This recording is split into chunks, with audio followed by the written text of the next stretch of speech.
Bonjour tout le monde et bienvenue dans cette nouvelle vidéo. Alors ça fait déjà quelques mois que j'ai pas publié sur ma chaîne, mais j'ai vu qu'il y a plein de gens qui ont continué à s'abonner, il y a plein de gens qui ont continué à regarder mes vidéos. Le dernier mois, j'ai eu pas mal de vues sur ma chaîne, j'ai eu environ 35 heures de vues, donc je comprends qu'il y a des gens qui sont très intéressés par le contenu que je propose. Alors, je vais essayer pour les 2 prochains mois de publier au minimum 4 vidéos, des vidéos qui sont centrées sur des sujets de baccalauréat et aussi pour les étudiants qui sont en classe de première pour qu'ils puissent mieux préparer le baccalauréat.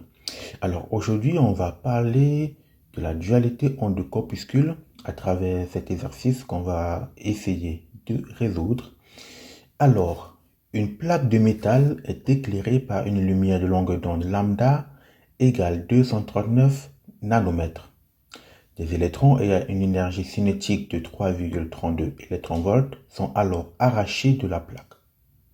Donc, comme vous pouvez observer sur l'image, on a du rayonnement énergétique en rouge qui arrive sur la plaque qui est remplie d'électrons. Et alors, cette lumière-là va permettre que les électrons soient arrachés.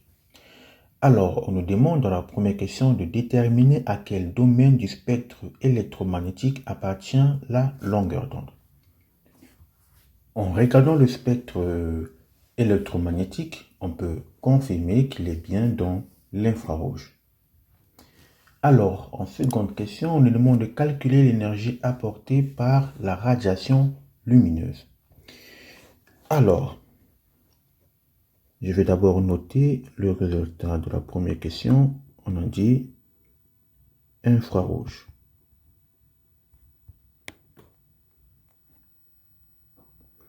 Ok. À la deuxième question, on nous demande de calculer l'énergie apportée par la radiation lumineuse.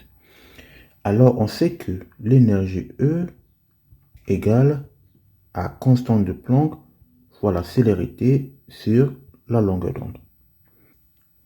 Sachant que la constante de Planck vaut H égale 6,62 fois 10 exposant moins 34 mètres carrés kg par seconde, et la célérité qui est 3 fois 10 exposant 8 mètres par seconde, et la longueur d'onde lambda égale à 239 fois 10 exposant moins 9 mètres. On peut donc faire une application numérique. Énergie égale 6,62 fois 10 exposant moins 34 fois la célérité 3 fois 10 exposant 8 et divisé par la longueur d'onde 239 fois 10 exposant moins 9 mètres. Alors, on va effectuer une division rapidement. On trouve donc une énergie de 8,3 10 exposant moins 19. E égale 8,3 fois 10 exposant moins 19 joules. Pour la convertir en électronvolts, on a énergie en électronvolts égale à énergie en joules sur 1,6 fois 10 exposant moins 19. Donc, mon énergie en électronvolts égale, on a 5,19 électronvolts.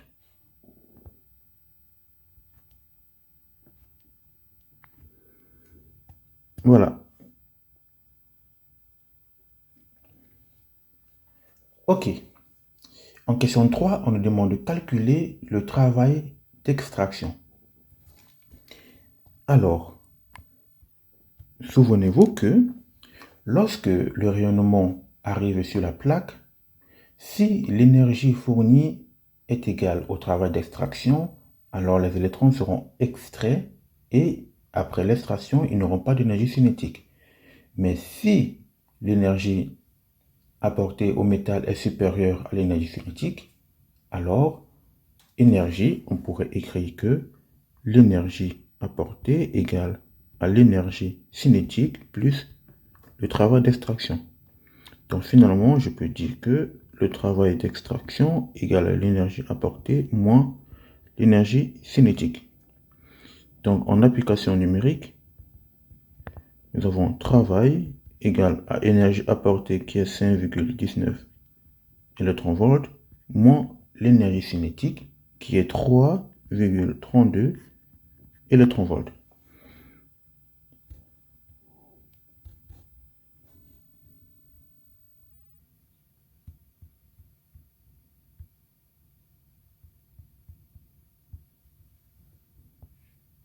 On trouve donc un travail égal à 1,87 électronvolts.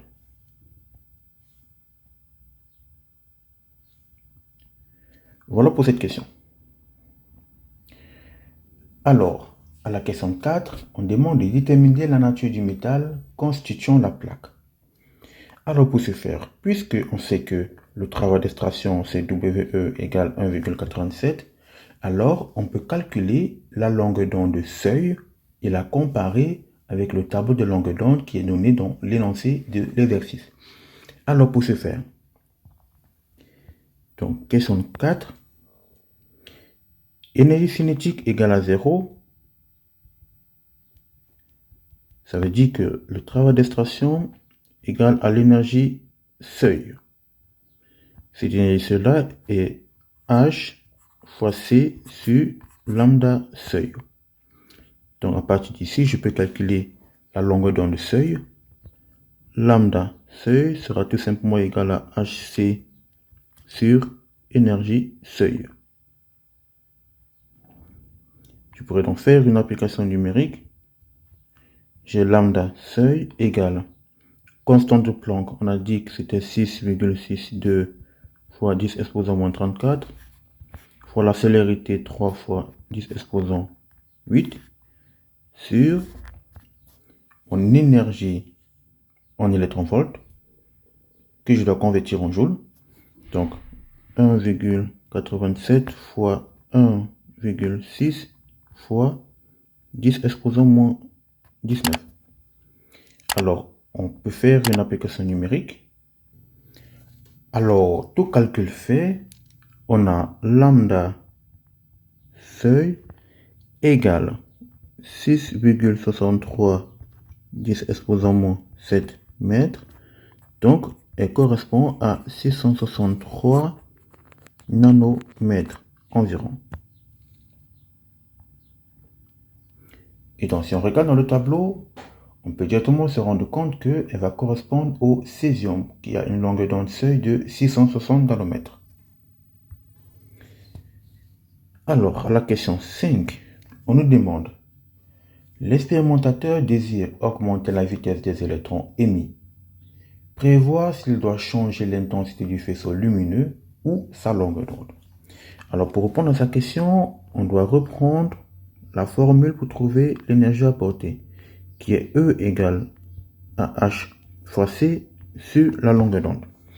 Alors, ici, on a la constante de Planck, qui ne varie pas, l'énergie, la vitesse de la lumière, qui ne change pas, et la seule chose qui change, c'est la longueur d'onde. Donc, finalement, ici, on ne pourra pas jouer sur l'intensité des faisceaux, mais si on veut avoir une énergie plus grande, il faudrait que le lambda soit plus petit. On devrait avoir une petite longueur d'onde pour avoir le maximum d'énergie. Et plus l'énergie apportée sera grande, plus l'énergie cinétique sera grande parce que le travail d'extraction est constant. Et si l'énergie cinétique elle est grande, ça veut dire que la vitesse devrait être également grande. Car énergie cinétique est égale à la masse de l'électron fois sa célérité au carré. Voilà, c'est tout pour cet exercice. Merci d'être resté jusqu'à la fin. Et je vous donne rendez-vous très prochainement pour une autre séquence exercice pour baccalauréat. Je vous dis à la prochaine. Portez-vous bien. Peace.